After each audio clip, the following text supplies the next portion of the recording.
ng mga iba't ibang grupo at maraming nagtatanong, Pastor, sino ba yung sinasabi mo dyan na hari na hahanapin po ng ating Pangulo? Okay? Sino ba yung tinutukoy mong hari na hahanapin po ng ating Pangulo? Bakit po kailangan pa yung Pangulo yung maghanap? Mga kapatid, ito kasi yung pinakamalaking role ngayon ng ating Pangulo. Dahil yung ating Pangulo ngayon, siya po yung hahanap sa hari dahil yan po yung kanyang magiging katuwang sa kanyang pamumuno dito sa bansang Pilipinas. Yung magiging katuwang po ng ating Pangulo ngayon dito sa bansang Pilipinas ay yung hari.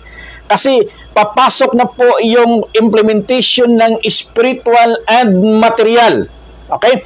Pag makita na po ng Pangulo yung hari, siya po yung mag-declare na siya po ay hari. Kumbaga, siya po yung Juan Bautista. Siya po yung Samuel sa kapanahonan po ni David. At siya po ngayon, mga kapatid, yung may authority dito sa bansang Pilipinas kung sino po yung kanyang i-declare at kilalaning hari dito sa bansang Pilipinas. At maraming nagtatanong, Pastor, bakit kailangan yung Pangulo? Dami namang issue sa kanya. Dami namang mga bagay-bagay, mga negatibong bagay na kumbaga, naibato palagi sa kanya. Okay? Lalong-lalo na yung mga issue ngayon sa droga or corruption. Bakit siya pa yung gagamitin po ng Diyos? Mga kapatid, sa Bisaya pa, ang Diyos mugamit og usa ka instrumento or ang Diyos mugamit og usa ka galamiton niya nga mahimong kapangdulan sa tanan. Or magiging tawag nito sa Tagalog yung kapangdulan nga maraming matisod, mapandol, pinaagyan na sama po sa panahon ni Jesus Christ noon. Maraming napandol sa panahon ni Jesus dahil hindi nila akalain na yung sugo, yung anak ng Diyos, si Jesus pala na naging kaibigan niya yung mga magnanakaw sa buhis.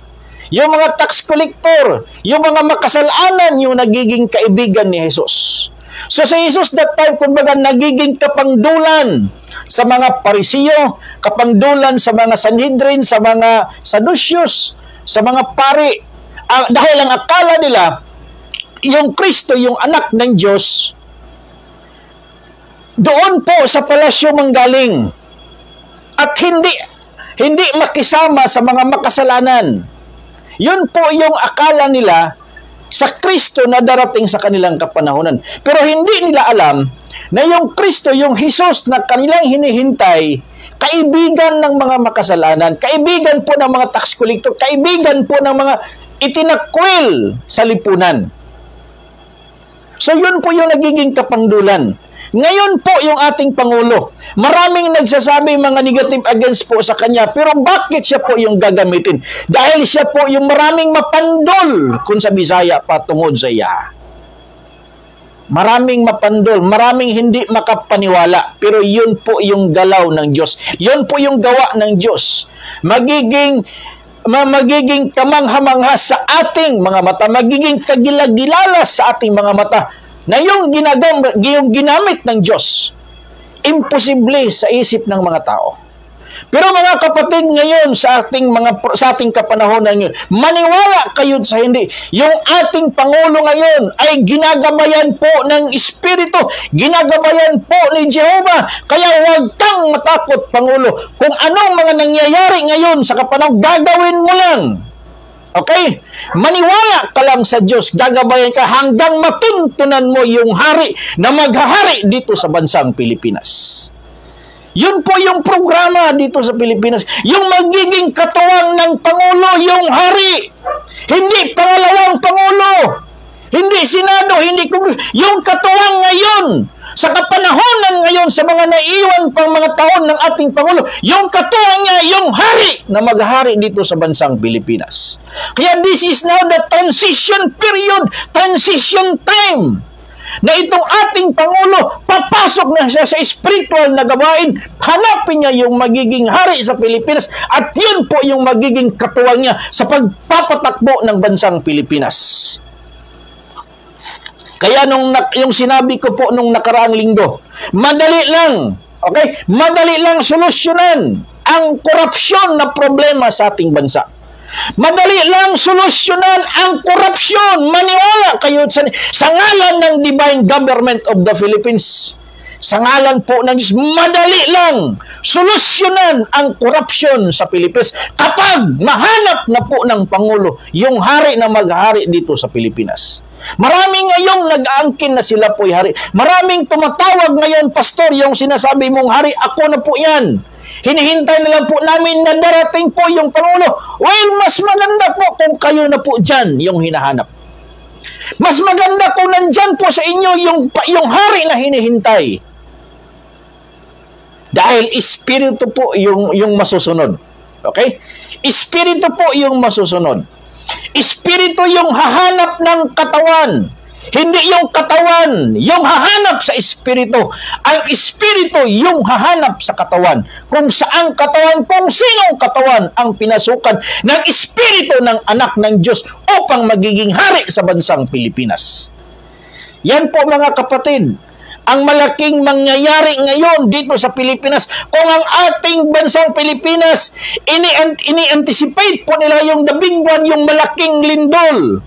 Dito naman po sa DGB, yung hinihintay natin na the big one, yung pagparito ng anak ng tao, yung paghari ng anak ng Diyos dito sa bansang Pilipinas. That is the big one na yayanig, hindi lamang sa Pilipinas, kundi sa buong mundo. Lahat ng mga bansa sa iba't ibang panig ng mundo, papunta yan dito sa Pilipinas upang sasaksihan yung pagkorona sa hari na makikita ng Pangulo dito sa bansang Pilipinas. Yung magiging hari po sa Pilipinas, hindi galing Israel, hindi galing Amerika, hindi galing China. Pilipino po yung hari na maghahari dito sa Pilipinas. Yan yung pinakamalaking challenge. Yan yung pinakamalaking challenge po sa ating Pangulo ngayon. Kaya kung titinan mo mga kapatid, kaliwat kanan yung mga isyu ibinabato sa ating Pangulo, pero ni isang salita hindi siya sumumbat, because mayroong espiritu gumagabay sa kanya. Kahit maraming sumisigaw sa kanya na negative, pero hindi siya sumumbat dahil may espiritong gumagabay sa kanya. Kaya nga the best revenge po na ginamit niya. Sabi diyan po sa Roma. Okay? Overcome evil by good. Matod pa niya sa Bisaya. Basli ang madautan, pinaagi sa maayo, kaysa paghimo nimo ni ana, ikaw nagatapok og uling siyang ulo. Sa dami-daming mga issues ibinabato, mga negative po, pero walang binalik na salita, walang sinumbat din na salita yung ating Pangulo sa mga tao, sa mga leader, sa mga politiko, sa mga leader ng mga lipunan, lalong-lalo na po sa ating wala po mga kapatid. Dahil bakit? Nandyan po yung espiritu ng Diyos. Nandyan po yung anointing po ng Diyos. Gumagabay sa Kanya. Ginagawa niya lang yung kanyang gawain. At lalong-lalo na ngayon, matuntunan niya yung hari na sugo ng Diyos, yung anak ng Diyos, yung Kristo doon sa Israel, nandito na po sa Pilipinas. Yung Kristo doon sa Israel, nandito po sa Pilipinas. Kaya wala ng Kristong babalik sa lupa.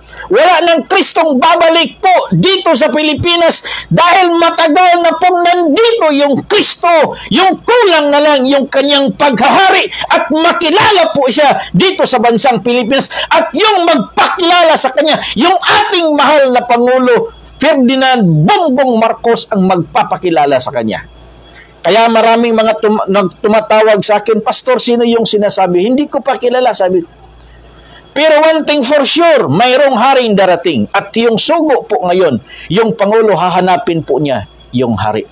Kung sino mang hari na yan, kung sino mang pangalan na yan, ang Pangulo na po yung mag-declare, mag-proclaim sa kanya. Yung hinihintay na lang po natin yung right time. Right place, nandito na po tayo sa Pilipinas. Right time na lang po, mga kapatid. At yung right person na kanyang hahanapin. Marami ding umaangkin na sila po yung right person. Pero yung right person with right objectives. At ano po yung right objectives po niyan? Dibino gobyerno po yung dapat itayo sa Pilipinas. Hindi po divided government. Hindi po revolutionary government. Okay? Hindi po revolutionary government. Divine government. Hindi po ribgob.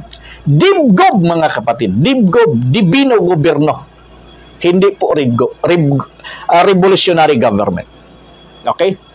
At hindi rin po, mga kapatid, pwede na yung ating mga politiko ngayon mananatili po sa kanilang mga posisyon dahil darating po talaga ng itong ating bansang Pilipinas from republic, papunta po tayo sa monarkiya.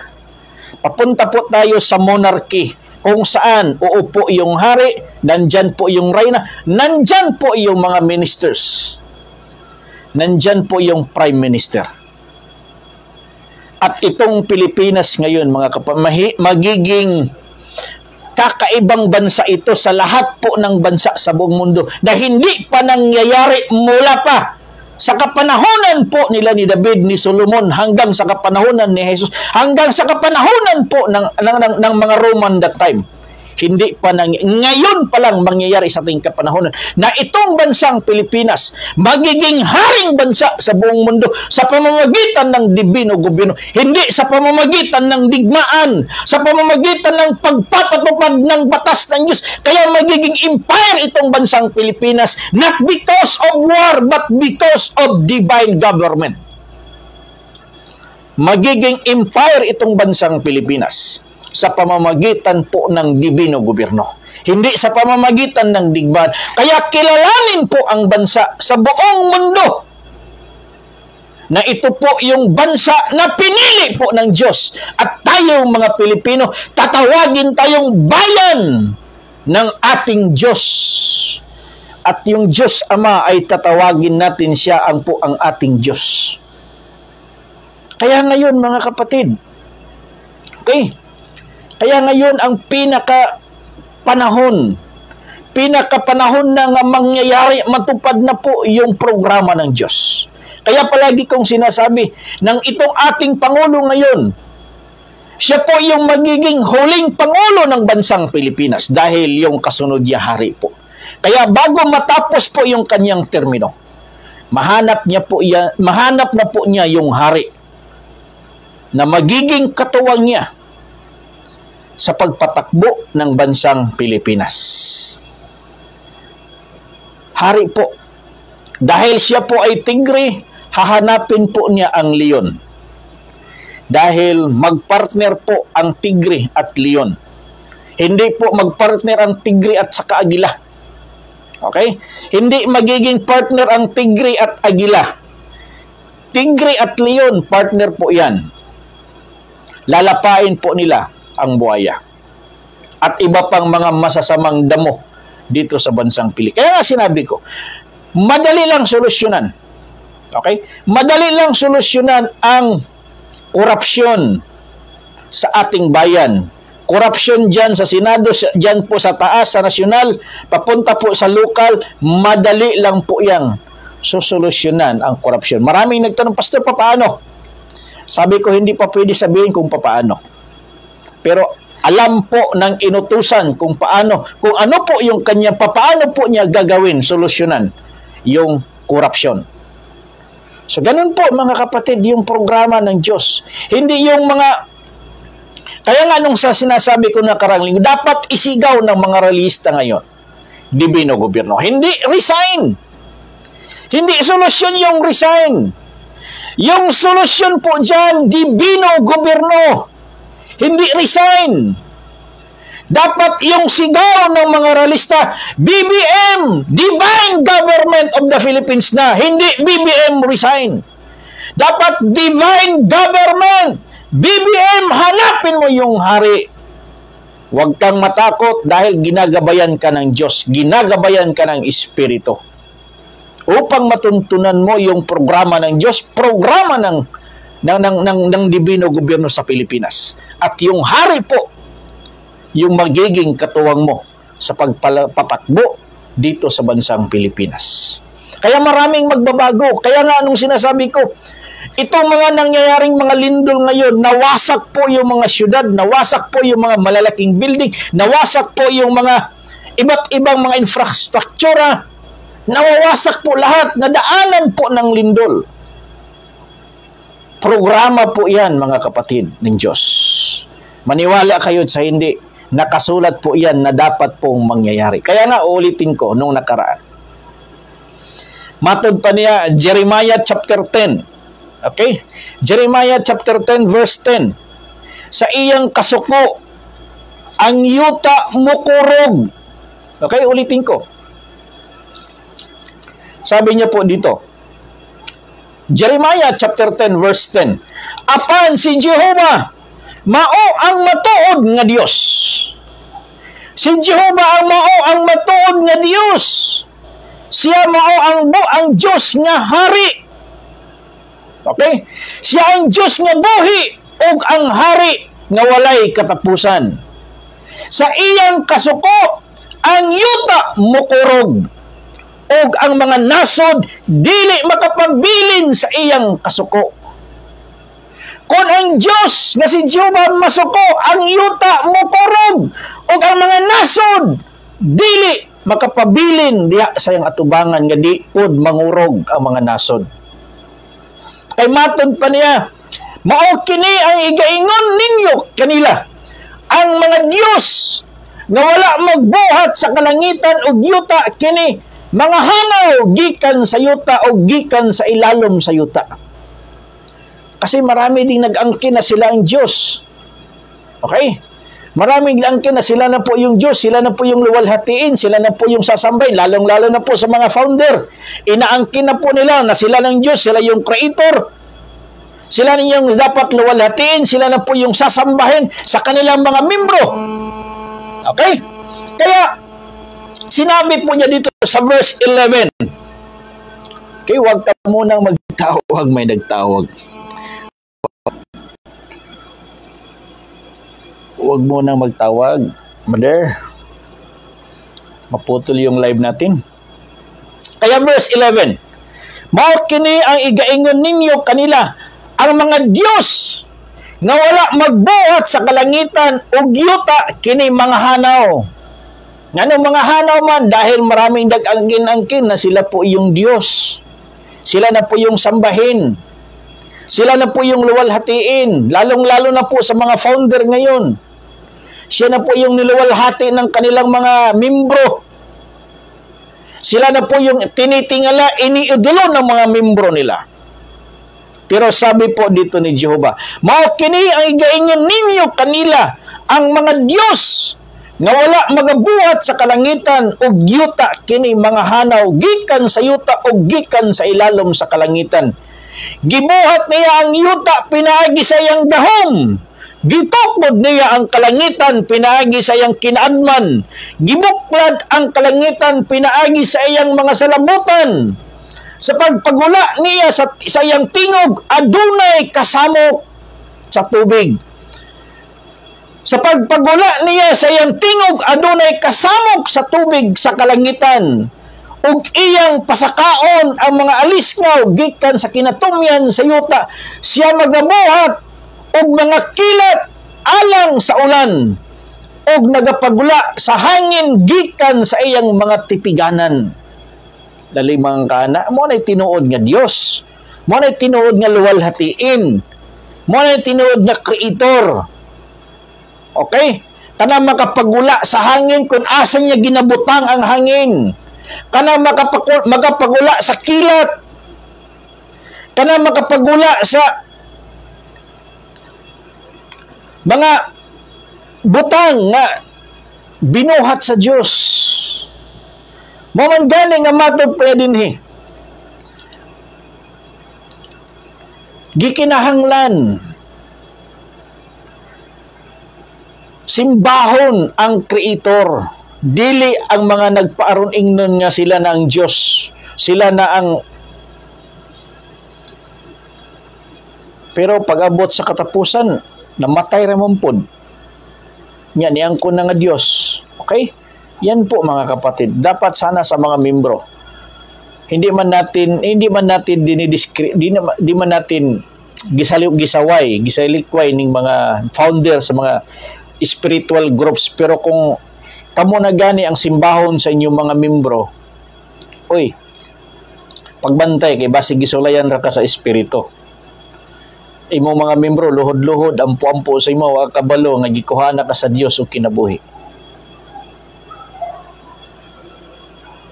Ang dungog ug himaya ibalik sa Dios, ihatag sa Dios kay dili na imuha. Bisag founder pa ka, ayaw ang kuna tanan. Kay si Jehovah sa iyang kasuko ang yuta mo kung mabito nin dunay mga lindol ngayon. Bakit maraming mga lindol ngayon? Dahil ang kasuko ni Jehovah, ang kasuko sa Diyos. Sa diyang siya masuko, batok sa nasod, batok sa katawan, batok anang lugar, ang yuta mukurog. The earth trembled, mga kapatid. O ang mga nasod, dili makapabilin diha sa iyang kasuko. Ingon ana ang gahom sa Diyos. Okay? Gibuhat niya ang yuta, pinaagi sa iyang gahom. Gitukod niya ang kalibutan, pinaagi sa iyang kinaadman. Gibuklad niya ang kalangitan, pinaagi sa kasalabutan. Mo nang kana nga mga kinaiyahan, pagbasako ang Diyos, gamiton sa Diyos. Maman gani nga matod pa niya, sa pagpagula sa iyang tingog, adunay kasamok diya sa tubig sa kalangitan. Mo nang dunay mga dagko kayong bagyo, mga dagko kayong ipo-ipo. Okay? Mga dagko kayo, mga kilat, mga dalugdog, manggula, tungod sa kasuko sa Diyos. Doon ay mga nagprophecy about sa Pilipinas. Usa ka foreigner, usa ka pastor. Kung imong tan-awon, ay ang gitumbok ang Pilipinas. Pero kung imong tan-awon, bisag wala pa siya nagpropesya. Nakasulat na po yan daan sa Pilipinas. Nakasulat na po yan sa Biblia nga mangyayari po yan. At dito po sa Pilipinas talaga mangyayari. Dahil ang Pilipinas, yung unang lilinisin po ng Diyos. Kaya yung ginamit ng Diyos sa paglinis ngayon, itong mga trahedya, itong mga kalamidad. Itong apat na elemento yung sinasabi nila, yung apoy, yung hangin, itong tubig, at itong lupa. The four elements yung gagamitin po ng Diyos. Upang yung tao makarealize, mabalik sa Diyos. Upang yung tao makarealize at babalik sa pananampalataya sa Diyos. Upang yung tao makarealize, babalik sa pagluwalhati sa Diyos. Upang yung tao babalik, tawagin yung banal na Diyos. Lalong-lalo na ngayon sa ating government, sa ating sistema ng gobyerno ngayon. Maraming nanawagan na kailangan buwagin na po yung Pilipinas. Isiparate na po yung Pilipinas sa Mindanao. Magandang layunin po yan. Magandang programa po yan. Magandang isipan po yan ang Pilipinas isiparate po sa Mindanao. Pero hindi po yan yung programa ng Diyos sa Pilipinas. Yung programa ng Diyos sa Pilipinas, mga kapatid. Hindi po yan yung programa ng ating mga ninuno. Na isiparate po ito sa ang Pilipinas. Magsiparate po ang Mindanao. Hindi po yan ang programa ng ating mga ninuno, mga kapatid. Kaya nga, sinasabi dito, iluwalhatiin ng Diyos doon sa mga pulo ng dagat. Mga pulo ng dagat. Okay, mga pulo. Nakilala po ang Pilipinas. Nakilala po ang Pilipinas na mayroon pong 7,000. Ngayon, 600 plus islands, mga kapatid. Ang Pilipinas. Doon po tayo nakikilala. Dito po sa Isaias. Kaya hindi po pwedeng isiparate ang Pilipinas sa Mindanao. Pero, pwede magiging hari mula sa Mindanao at magiging ulo ang Mindanao. Yan po yung programa. Hindi pwede isiparate ang Mindanao sa Pilipinas, pero ang magiging ulo pagdating ng hari sa Pilipinas, ang ulo, mga kapatid, Mindanao. Dahil ang Mindanao po, mga kapatid, ang lupang pangako at yung tutupad sa pangako, manggagaling sa Mindanao, yung hari po ng Diyos. Hindi galing sa Luzon, hindi galing sa Visayas. Galing po sa Mindanao. Kaya yan po yung hahanapin ng ating Pangulo ngayon. Wala dyan sa Luzon, wala sa Visayas. Nandito sa Mindanao. Yung hari na hahanapin po ng Pangulo, kung sino man siya, yan po yung trabaho ng Pangulo, hanapin niya. Marami po siyang makinaryas. Marami po siyang pwedeng gamitin ng mga tao upang i-verify, hanapin, ipatawag lahat. Lahat ng mga nag-angkin-angking hari sa Mindanao, ipatawag ng Pangulo. Madali lang gawin po yan pag dumating na po yung espiritu ng katotohanan sa Pangulo. Kaya ngayon, kung titingnan natin, sinasabi ko kanina, ginagabayan na po ng Diyos ang Pangulo ngayon. Kaya hintay lang po tayo. Huwag lang tayong mainip. Maraming nagsasabi yan, Pastor, matagal mo na yung sinasabi noon pa na magkaroon ng dibino gobyerno. Yes, matagal na. Kahit nga doon pa nga sa panahon ni Jesus eh. Pero bakit si Jesus hindi anak na nga ng Diyos yun. Hindi pa nga niya napaipatupad. Bakit? Dahil may hinihintay siyang panahon. Kahit gugustuhin man ni Jesus na ipatupad sa kanyang kapanahonan, kahit gugustuhin man ni Jesus na hindi siya ipako sa Diyos, kayang-kaya ni Jesus. Pero sinabi ni Jesus, not my will be done, but your will be done, Father. Dili ang akong kabubuton ang matuman, apan imong kabubuton amahan ang matuman. Kaya hinihintay natin yung kabubuton ng amahan sa langit. Yung the will of the Father. Not political will, but the will of the Father. Ipapatupad na po niya dito sa Pilipinas. God's will po, mga kapatid. Hindi na po political will. Hindi na po people's power. God's power po ang bababa na dito sa Pilipinas. God's power, hindi na people's power. Okay? Hindi na po political will. God's will po, mga kapatid. Yung kalooban ng Ama. Kaya nga sinasabi ni Jesus, dili tanan, hindi lahat na tumatawag sa akin, Panginoon, Panginoon, makapasok sa kaharian ng langit. Yun lamang gumagawa sa kalooban ng aking Ama. Kaya yung dapat makita ng mga Filipino ngayon sa Pilipinas kung ano yung kalooban ng ating Ama. Hindi kalooban ng founder. Hindi kalooban ng ministro, ng bishop, ng mga pastor. Hindi kalooban po ng Ama. Yung dapat makita natin sa bansang Pilipinas. At ano po yung kalooban ng Ama? Yun na po yung sinasabi ni Jesus. Your kingdom come, your will be done here on earth as it is in heaven. Yan po yung kalooban ng Ama, na yung batas niya sa langit, ipapatupad na po niya dito sa lupa. That is the supreme will of the Father, lalong-lalo na dito sa bansang Pilipinas, na magiging kaharian ito ng Diyos ang Pilipinas. Buong mundo kaharian ng Diyos. Lahat ng bansa yan, nasasakupan yan sa kaharian ng Diyos. Pero bakit specific dito sa Pilipinas? Bakit palagi nating sinasabi ang Pilipinas kaharian ng Diyos? Meaning, sa Pilipinas po, magsisimula muli yung kautusan ng Diyos. Sa Pilipinas, magsisimula muli yung kautusan ng Diyos. Sa Pilipinas, magsimula muli yung anak ng Diyos na makilala at magpakilala dito sa Pilipinas at ipakilala na yung kanyang Ama na si Jehovah. Na yun dapat ang luwalhatiin. Kaya Pilipinas po yung mangunguna dyan. Kaya ang Pilipinas ay magiging kaharian ng Diyos.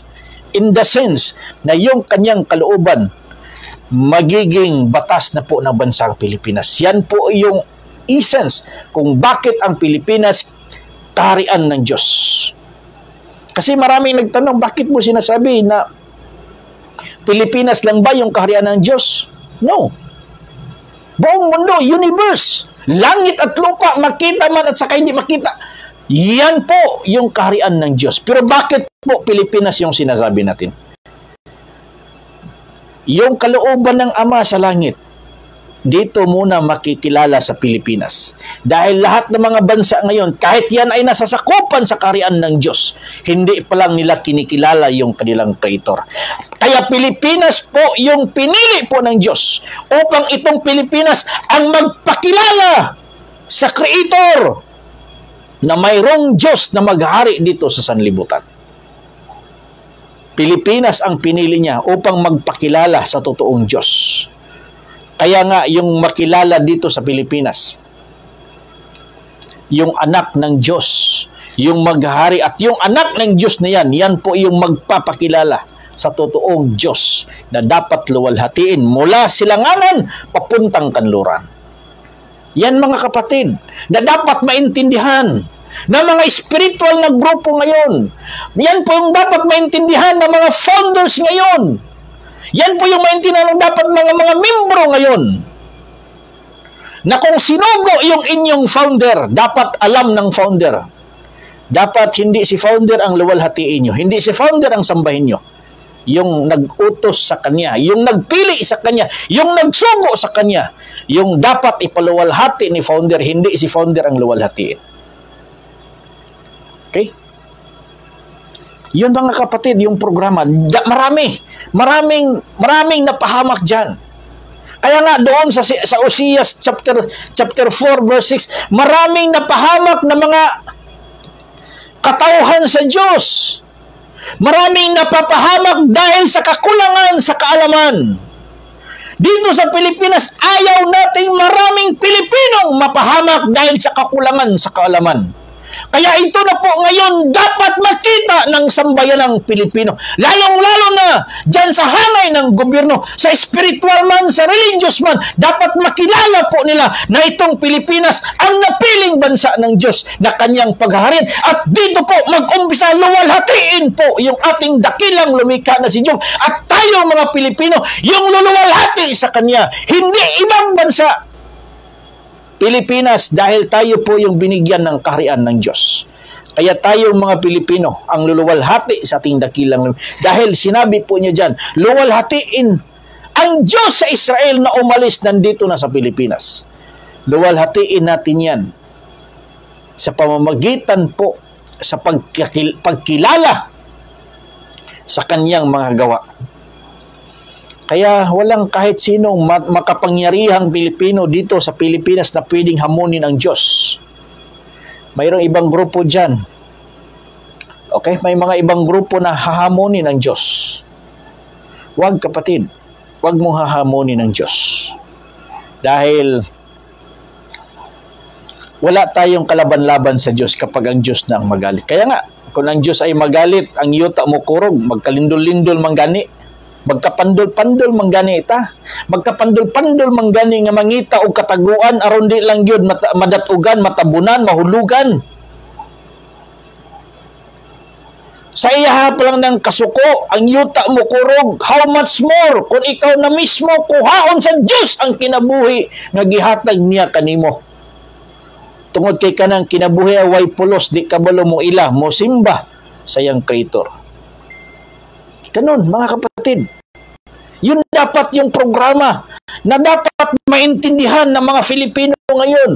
Mula religious groups, spiritual groups, mula dyan po sa political groups, makilala nila sana yung totoong programa ng Diyos. Kaya yung ating panawagan ngayon, yung ating mahal na Pangulo, hanapin niya po yung hari upang siya po yung mag-proclaim sa hari na yan, mag-declare sa hari na yan, upang sa pamamagitan ng hari, maluwalhati ang Diyos Ama sa Pilipinas. Sa pamamagitan ng hari, maipatupad yung batas ng Diyos. Hindi si Pangulo yung magpatupad sa batas ng Diyos. Hindi si Presidente yung magpatupad sa batas ng Diyos. Yung hari na maghahari dito sa bansang Pilipinas. Yan ang magpatupad sa batas ng Diyos. Kaya babaguhin itong lahat. Kaya yung sinasabi dyan, sa nakaupo sa trono, I will make all things new.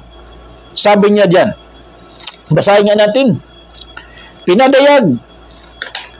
Yung sinasabi niya dyan, og ang naglingkod sa trono miingon, tan-awa.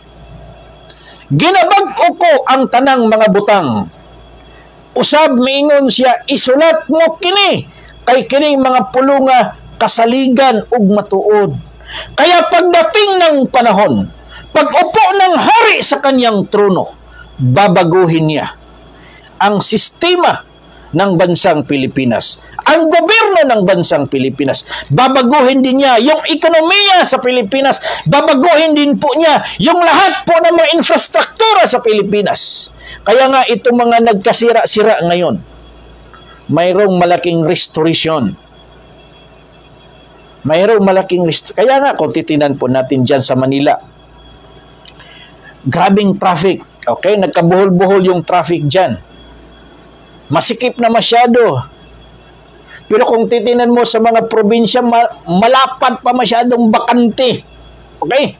Kahit dito sa Davao City, nagka-traffic na, naghuot na ang mga sakyanan diri sa Davao. Pero kung imong tanawon sa mga bukid-bukid, daghan pa kayong bakante. Yan, pagdating ng hari, mapapansin yung lahat ng mga bakante na yan. Dahil aayusin ang Pilipinas. I-renovate ang Pilipinas. I-restructure itong bansang Pilipinas. Babaguhin. Magiging modelo itong bansang Pilipinas. Pero sa pamamagitan po ng programa ng Diyos. Kaya maraming mga nag-angkin na sila po yung hari. Gustong baguhin na yung sistema sa pamamagitan po ng mga tawag nito, mga humanitarian projects. Okay? Maraming gustong abaguhin na po yung pamumuhay ng mga Pilipino sa pamamagitan ng kanilang programa na humanitarian projects. Marami po. At maraming nagsasabi, Pastor, kami na po yung makakuha ng kayamanan. Nandito po sa amin yung soul signatories. Mga kapatid, hindi sa dinidiscourage po natin sila. Kung sabihin nyo na kayo po yung soul signatories, kayo po yung tagapagmana, nakapangalan po sa inyong lahat. Sana totoo. Sana totoo na kayo talaga. Pero ito yung dapat isipin mo. Si former President Ferdinand Idrelin Marcos Sr., siya po yung ginamit ng Diyos upang magiging administrator ng kayamanan po ng Diyos na nandito po sa Pilipinas. So yung may-ari ng kayamanan na yan, Diyos po yung may-ari para sa sambayanang Pilipino. Ginamit si Presidente Marcos Sr. that time upang pamahalaan yung kayamanan yan, upang i-administer yung kayamanan na yan. Dahil kayamanan po yan ng Diyos. Para yan sa programa ng Diyos. So kung para yan sa programa ng Diyos, kayamanan po yan ng Diyos, hindi pwedeng itagi-tagi kahit saan bigyan, kahit sinong bigyan ng accounts. Hindi pwedeng kahit si Talpulano, kahit ito si C1, C2, C3, mayroong sariling account. Ito si ESM. Sino ba itong mayroong sariling account? Itong TBM may account. Hindi pwedeng ganun. Hindi pwedeng chap-chapin yung kayamanan na yan. Dahil kayamanan po yan ng Diyos, para po yan sa ating mga Pilipino. Pero hindi pwedeng chap-chapin yan na kahit sinong mag-angkin na sa kanila. Kaya yung ginawa ngayon ng Diyos, binalik sa nag-iisang account. Kung yung ginawa ni former president noon, gidami-dami niya, kumbaga nagkawatak-watak yung mga accounts na yun. Kaya marami nagsipatayan na ngayon dahil sa sila po yung tagapagmana lang daw. Babae, lalaki, matanda, bata. Mayroong pangalan, sabi niya, kami po yung binigyan ng last will of testament. Kapatid, makinig ka. Kayamanan niya ng Diyos. Kung nagawa yan ni Marcos, kung nabigyan kay Marcos, pero hindi yan ang programa. Kaya binalik na po yan lahat ngayon sa nag-iisang account. Yung tinatawag nilang Alpha Omega, the highest kingdom of God account. Kaya lahat ng mga naghahawak ngayon na account, kahit yung pangalan mo nandoon na po sa World Bank, sa bangko, wala na po yung saysay. Kahit hawak mo pa yung sandamakmak na letter of instruction, wala na po yung saysay dahil mayroon ng spiritual instruction. Kayamanan na yung Diyos, kayamanan po yan ng sambayanang Pilipino. Kaya yung magiging administrator dyan, divino gobyerno, hindi kanya-kanyang pangalan na kung sinong binigyan na dyan ng authority. Hindi po ganon. Kung nagawa po yan noon ni Marcos Sr. that time, ngayon, binalik na po binalik na po yan. Gi-cancel po yan. Yung mga nagkawatak-watak na mga accounts. Yung sinasabi nilang infinite account, na maraming nakapangalan doon, hindi, binalik na lang po sa nag-iisang account. At yung account po yan, mula noon hanggang ngayon. That is Alpha Omega. The highest kingdom of God account. May nagtanong, Pastor, nasulat na ba yan doon sa bangko, yung account na yan? Kaya nga binago eh. Okay?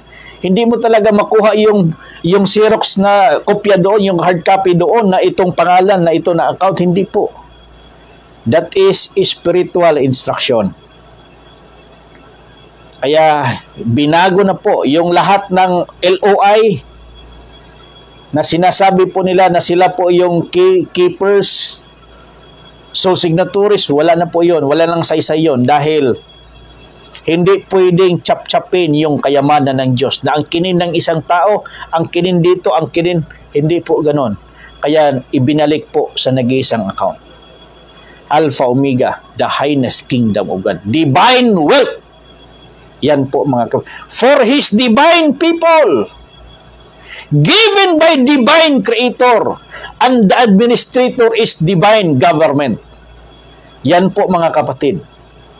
Kaya, sorry na lang po sa mga grupo na grabing hirap, grabe yung gastos, billions or millions na po yung gastos para lang makapunta doon sa bangko, dala-dala po yung kahon-kahon na mga dokumento na nagpapatunay na sila po yung tagapagmana, ESM, C3, C1, C2, MT. Wala po, sorry. Wala po yan mga kapatid, wala na po iyang laman. Mura na po nagkuan ba nga umang, kabhang na kayo, wa na isulod. Mura nagbisukol ba nga wa na isulod, gikaon na spato, ayang unod. Dala-dala ka og dokumento nga wa naman day pulos. Souvenir na lang yan, mga kapatid. Dahil para yan sa programa ng Diyos.